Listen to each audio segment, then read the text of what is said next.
When it comes to celebrities and their revealing looks, it's a fine line that separates just right to too much.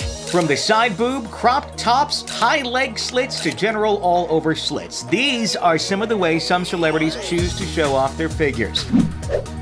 We expect nothing less from Lady Gaga, but when she turned up to the Lady Gaga x Terry Richardson's book launch party wearing her underwear and some lace, maybe was a bit too much.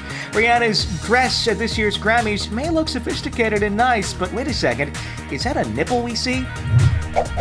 Katy Perry showed up to the same award ceremony in a dress with a window so wide it was hard not to look.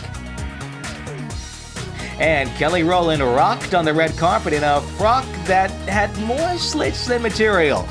She still somehow managed to avoid a wardrobe malfunction, though. So it seems skin is in, but in some cases, maybe celebrities are showing off a bit too much.